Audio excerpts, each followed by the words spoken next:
샬롬, 말씀 읽어주는 김기웅 목사입니다. 오늘도 기대하는 마음과 사모하는 마음을 가지고 하나님의 말씀 함께 읽겠습니다. 사도행전 18장 24절부터 19장 7절까지의 말씀입니다.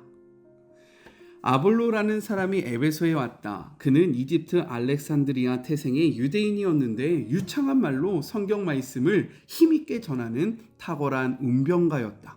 그는 주님의 도를 잘 교육받았고 열정으로 불타는 사람이었다. 그가 예수에 대해 가르치는 내용은 아주 정확했으나 그 가르침은 요한의 세례까지밖에 이르지 못했다. 아볼로가 회당에서 말씀을 힘있게 전하는 것을 들은 브리스길라와 아굴라는 그를 따로 데려다가 그가 알지 못하는 나머지 이야기를 들려주었다.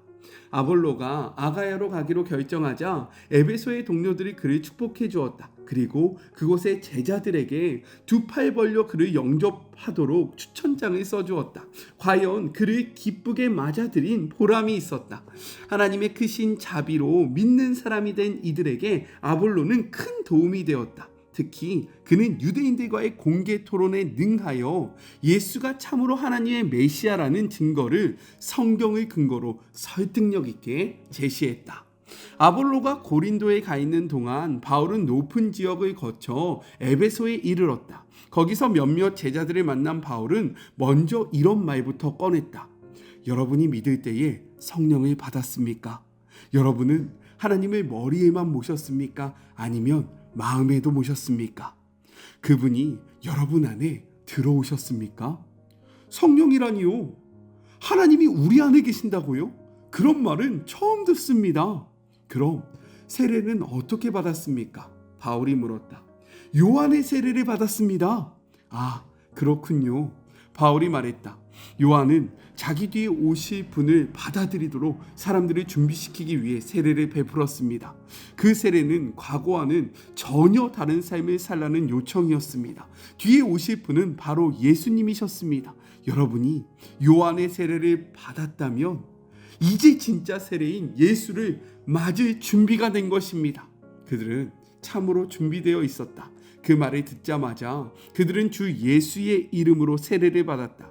바울이 그들의 머리에 손을 얹자 성령께서 그들 안으로 들어오셨다. 그때부터 그들은 방언으로 하나님을 찬송하고 하나님께서 하신 일들을 이야기했다. 그날 거기에 있던 사람들은 모두 12명 전도였다. 이것은 하나님의 말씀입니다.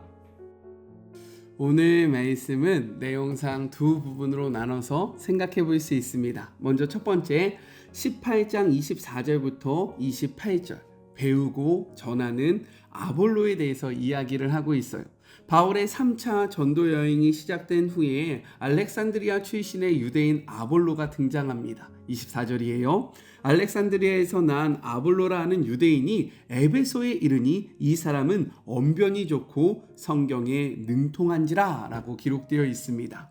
언변이 좋다라는 것은요, 말을 잘하는 것을 나타내기도 하지만 여기에서 더 나아가 정규 교육을 받은 사람이라는 뜻을 담고 있습니다. 당시 알렉산드리아의 정규 교육은요, 수사학을 필수 과목으로 가르쳤기 때문에 교육을 받았던 사람들은 대부분 달변가였습니다. 말을 아주 논리 있게 힘 있게 잘 전달하는 사람들이었다라는 거예요. 능통하다라는 것은요, 참으로 남들과 다른 능력을 지녔다라는 뜻으로 이렇게 아볼로는요, 구약에 관해 아는 것이 많았고요, 스피치도 뛰어났고, 그리고 학식이 있었던 학자이자 설교에 능통했던 달변가인 설교자였다라고 이야기를 하고 있는 거예요. 아볼로는 사도들처럼 담대히 그리고 열정적으로 예수님에 대해서 증거했습니다. 하지만 이런 탁월함에도 불구하고 성경은 아볼로가 다만 요한의 세례만 알았다라고 평가를 하고 있다라는 거예요. 그렇기 때문에 그가 바울처럼 회당에서 담대히 말할 때에 브리스길라와 아굴라 부부는요, 무엇인가 부족한 부분을 느끼게 되었다라는 거예요. 따라서 이 부부는 어떻게 하냐면 아볼로를 따로 데려다가 하나님의 도를 더 정확하게 풀어줍니다. 이것은요, 그가 선포하는 메시지에 오류가 있다라는 뜻이 아니라 그가 아는 것까지는 오순절 이전의 복음이었다면 이제 그 후에 오순절 성령 강림 후에 나타났던 그 역사와 복음의 이야기를 더 전해주었다라는 거예요. 즉 그의 지식을 업데이트해 주었다, 업그레이드해 주었다라고 생각할 수 있는 겁니다. 우리는 이 부분에 주목해야 합니다. 먼저는요, 아볼로가 브리스길라와 아굴라의 가르침을 거부하지 않고 받아들였다라는 모습을 통해서 우리의 삶을 깨달아야 한다라는 거예요. 아볼로는 이 부부보다 성경에 대해서 훨씬 더 많이 알고요, 그리고 언변도 좋아서 어디서든지 사람들을 매료시키는 그러한 매력이 있는 성경학자이자 설교자였습니다. 그럼에도 불구하고 그는 겸손하게 이 평신도 부부에게 가르침을 받아 자신의 부족함을 채웠다라는 거예요. 대단하지 않습니까? 뭐 그럴 수도 있지라고 생각되어져요. 아니에요. 많이 배울수록 정말로 학위도 없고 아무것도 아닌 것 같은 사람에게 무엇인가를 깨닫는 것은 참으로 어려운데 아볼로는요, 이러한 성품을 갖고 있었다라고 이야기하고 있는 겁니다. 다음으로는 브리스길라와 아굴라의 배려에 대해서 이야기를 하고 있는 거예요. 이 부분은 공개적인 자리에서 아볼로의 부족한 부분을 지적하지 않습니다. 그거 아닌데, 그거 말고 더 있는데 너 모르는구나 라면서 아볼로를 향해서요, 창피함을 주지 않았다라는 거예요. 그의 부족한 부분을 채우기 위해서 공개적인 자리에서 지적하는 것이 아니라 어떻게 합니까? 그를 따로 불러서요, 그의 부족한 부분을 채워줍니다. 이는요, 아볼로에 대한 배려이자 그리고 그를 존중하는 마음이 그들 속에 있었다라고 생각할 수 있는 겁니다. 이러한 마음들이 모여서 아굴라 부부가 주축으로 했던 에베소 공동체는요, 아볼로를 고린도 교회에 추천하고 파송합니다. 이 아볼로는 그들의 배려 가운데 궁중 앞에서 힘있게, 특별히 유대인들의 말과 더불어 싸워 이기는 그러한 능숙한 그리고 능력 있는 설교가로 세워졌다라고 성경은 이야기를 하고 있는 거예요. 이 말씀 앞에 첫 번째 적용입니다. 나는 나보다 지위나 배움이 적다고 생각하는 사람에게도 가르침을 받을 수 있는 넉넉한 마음이 있는지를 돌아보면서요, 지금 내가 배워야 하는 것 혹은 사람은 누구인지에 대해서 생각해 보았으면 좋겠습니다. 또한 다른 사람에게 조언할 때 그 상대방을 배려하고 존중하는 마음이 있는지 우리의 모습을 살펴보기를 원하고요, 마지막, 내가 공동체에 추천하고 싶은 이는 누구인지 생각하며 그 영혼이 하나님 앞에 온전히 세워질 수 있도록 함께 기도하는 하루가 되기를 간절히 소망합니다. 둘째, 19장 1절부터 7절 성령을 전하는 바울에 대해서 이야기를 하고 있어요. 바울은 에베소에서 내려와 요한이 베푸는 예비적인 세례 말고 성령이 누구를 알지 모르는 어떠한 제자들을 만납니다. 우리 말씀해 볼까요? 2절과 3절입니다. 이르되 너희가 믿을 때에 성령을 받았느냐? 이르되 아니라 우리는 성령이 계심도 듣지 못하였노라.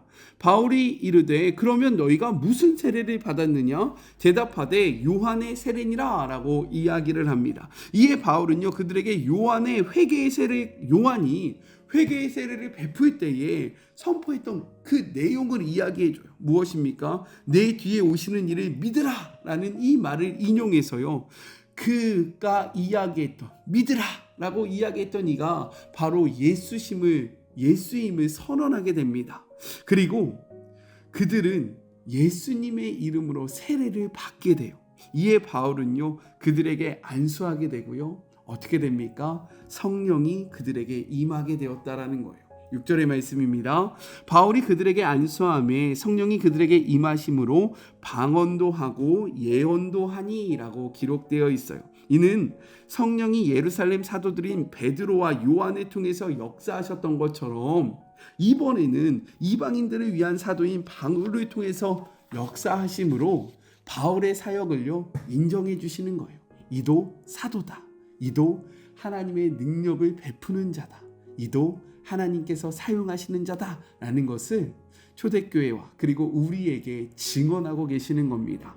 이 말씀을 통해서 우리가 또 기억해야 하는 것이 있어요. 그것이 무엇입니까? 회개만으로는 하나님의 백성이 되기에는 충분하지 않다라는 거예요. 바울이 만난 사람들은요, 요한이 베푼 회개의 세례를 받고 경건하게 살아왔던 사람들입니다. 바울은 그들에게 어떻게 합니까? 예수님을 믿어야 한다며 주님을 메시아로 영접하게 했다라는 거예요. 그래야 하나님의 자녀가 될 수 있기 때문인 겁니다. 도덕적으로 윤리적으로 살지 못한 것에 대한 후회만으로, 회개만으로는, 또는 양심의 가책에 의한 삶으로는요, 구원에 이를 수 없다라는 거예요. 우리에게는 무엇이 있어야 합니까? 예수님을 믿는 믿음이 있어야 한다라는 거예요. 그래서 두 번째 적용입니다. 나는 도덕적, 윤리적으로 착하게 살고자 노력하는 사람입니까? 아니면 하나님의 말씀대로 살고자 노력하는 믿음의 사람입니까? 내가 어떠한 모습으로 신앙생활하고 있는지를 돌아보고요. 중요한 것, 성령 충만함을 받고자 기도하는 하루가 되기를 간절히 소망합니다. 목사님, 성령 충만함을 어떻게 구해야 합니까? 성경의 말씀을 보니까 이렇게 기록되어 있어요. 구하라, 너희에게 주실 것이요. 찾으라, 너희가 찾을 것이며. 두드리라, 너희에게 열릴 것이니. 하물며 너희가 악할지라도 자식에게 좋은 것을 줄 줄 알거든. 하물며 하늘에 계신 하늘 아버지께서 구하는 자에게 성령을 주시지 아니하겠느냐. 이것은 하나님의 말씀입니다. 우리가 성령님을 구할 때 하나님은 우리에게 성령님을 주신다라는 거예요. 그러니 성령으로 충만한 삶을 살아가는 우리 모두가 되기를 간절히 소망합니다. 우리 같이 기도할까요? 하나님 감사합니다. 아볼로는 아무것도 아닌 것 같은 평신자 브리스길라와 아굴라에게 말씀을 배웁니다. 참 자존심이 상하는 일일 수도 있고 그의 지위에 맞지 않는 선택일 수도 있습니다. 하지만 그는 복음 때문에 그것을 문제시 삼지 않습니다. 우리도 우리보다 지위가 낮을지라도, 우리보다 잘 알지 못할지라도, 우리보다 배우지 못했다라고 생각될지라도 하나님이 사용하시는 사람들을 통하여 배울 수 있는 그 넉넉한 마음과 믿음이 있기를 소망합니다.